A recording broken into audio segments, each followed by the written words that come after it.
All right, let's jump right in. Today, we're going to tackle a huge problem, a false choice, really, that trips up almost everyone in those conversations that really matter.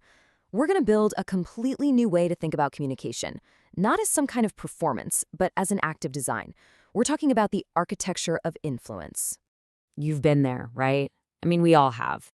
You're in a tough conversation, maybe with your boss, maybe with a partner, and you hit this wall. Do I say what I'm really thinking and feeling, be authentic? Or do I say the thing that's going to get the result I want, be persuasive? It always feels like you have to pick one. And this really gets to the heart of that conflict. On one side, you've got this idea that real, true connection means taking off the mask, being 100% you. But then, on the other side, you've got decades of science showing that a lot of the time, people are persuaded by these little mental shortcuts, these automatic triggers, not by pure, unfiltered honesty. It feels like a total battle between raw truth and smart strategy. But here's the big idea we're exploring today. What if that's a false choice? What if you're asking the completely wrong question? The real breakthrough isn't about picking a side. It's about changing the game entirely. We need to stop thinking about communication as a performance and start seeing it as an act of deliberate design. Let's call it communication as architecture. So this leads us to this core concept, interaction design. Now, I know, it sounds a little fancy, but it's an incredibly powerful idea. It just means you stop having conversations and you start designing them. You're consciously thinking about the other person's mental wiring, their biological autopilots. You're calibrating how you express yourself, and you're turning your message into a compelling story. Thinking this way, well, it changes your role completely. You're not just a participant anymore. You become what our source material calls a social engineer. Now, I know that sounds a little intense, but all it means is that you're taking responsibility for the outcome.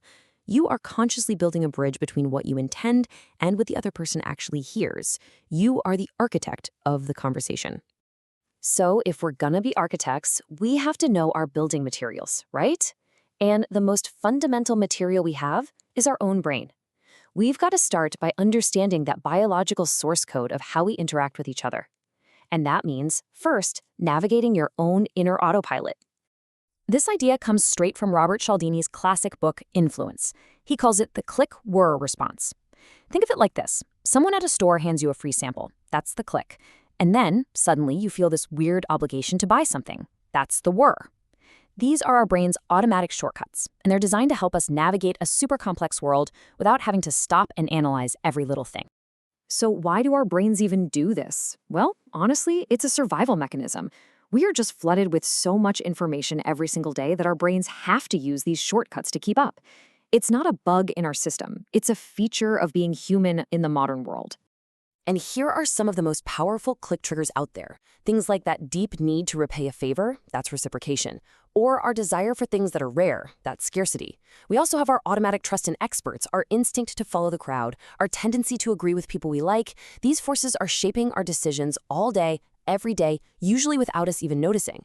Which leads us to a really fundamental question for anyone who wants to be a social architect. Knowing that these powerful, hardwired human tendencies exist, what do you do?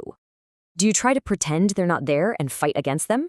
Or do you accept their power and learn how to design your interactions with them in mind?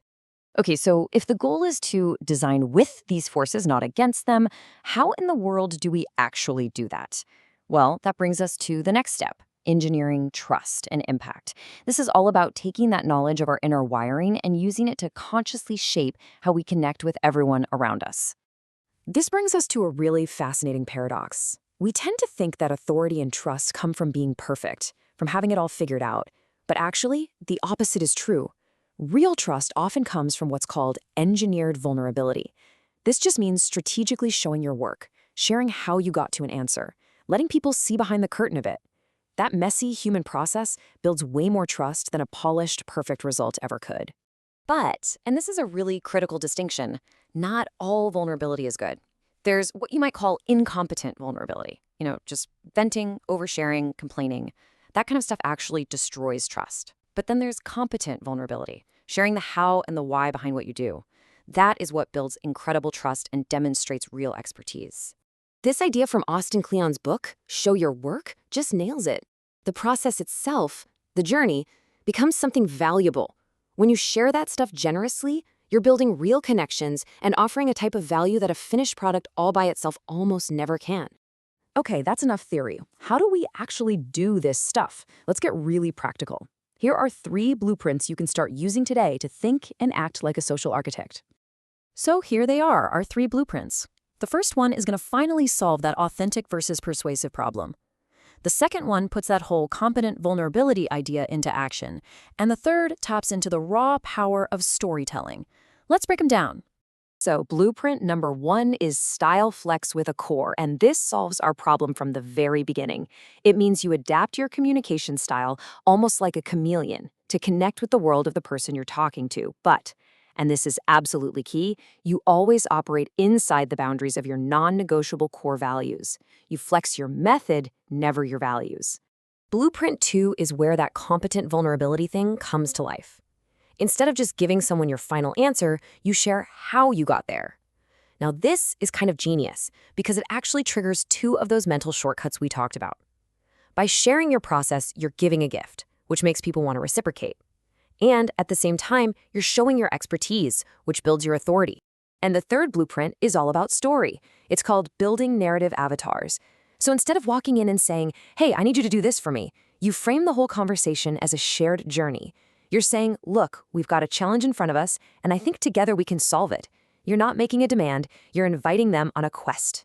So if you remember one thing from all this, let it be this. We have to stop thinking of communication as some kind of soft skill. It's not soft.